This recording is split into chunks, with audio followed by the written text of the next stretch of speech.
The Boy in the Glass. The house at the end of Primrose Lane was not officially condemned, but everyone in Blackwood Creek treated it that way. It was a skeletal two-story Victorian, its paint blistered like the sun's sick skin, its wide shadowed windows like vacant, staring eyes. People said it was haunted, but people always said that about the grand, lonely house. But for Eliza, a photographer who had just moved into town for the quiet, the house was a project, a muse. She didn't believe in ghosts, only the stories people told and the light they left behind. One cold Tuesday, Eliza was setting up her tripod across the street, trying to capture the house's mournful symmetry at the glooming hour.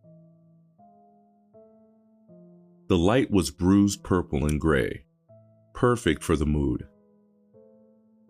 She looked through her viewfinder, adjusted the focus, and then froze.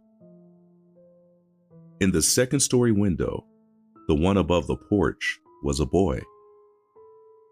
He was small, maybe 7 or 8, and dressed in something that looked like a linen nightshirt, slightly yellowed. His face was pale, almost translucent, and his dark, enormous eyes weren't looking out at the street. They were staring at her, with an expression not of malice, but of profound, aching solitude.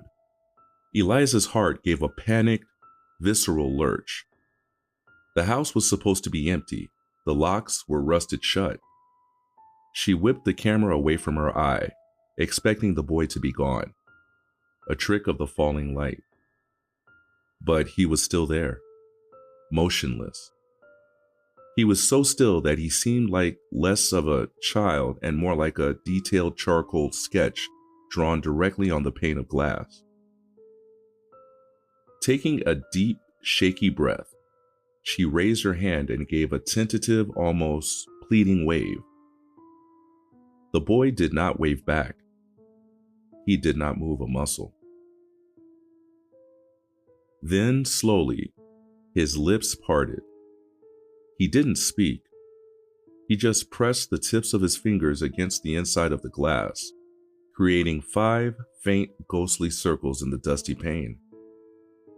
It was a gesture of impossible vulnerability, a soundless plea for help. Eliza felt a chill that had nothing to do with the evening air. This was not a living child. The way the dust seemed to thin and almost pass through his form confirmed the cold knot of dread in her stomach. She ran. She grabbed her tripod and camera, stumbling backwards across the lawn, not taking her eyes off the window until she reached the safety of her car. The next day, Eliza returned, not because she was brave, but because she was a photographer, and a ghost was an experience she felt compelled to document. She approached the house in full daylight, the sunlight stripping away some of its menace. She forced the corroded front door open and stepped into the cool, musty air. The house smelled of decay, dust, and old, undisturbed sorrow. She climbed the grand, creaking staircase, her footsteps echoing in the dead silence. She found the room. It was sparse, a cot pushed against the wall, a wooden chest, and the tall, uncertain window. Eliza walked straight to the window and looked out. The glass was thick with grime.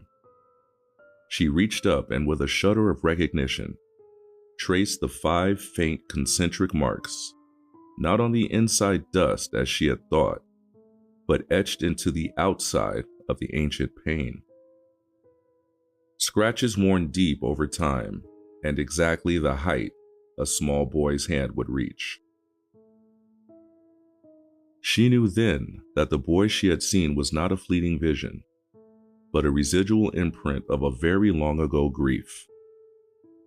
A child who had been trapped, perhaps by illness, perhaps by a cruel parent,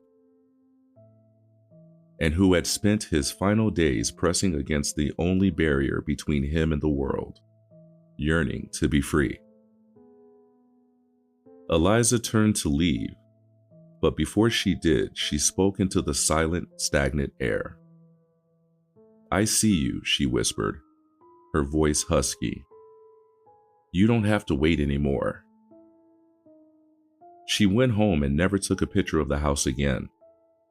But every night, as the final sliver of light vanished from the sky, she couldn't help but glance down at Primrose Lane.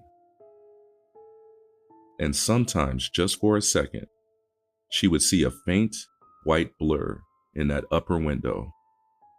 A lonely child, standing vigil in the glass, waiting for someone to finally look at him and understand.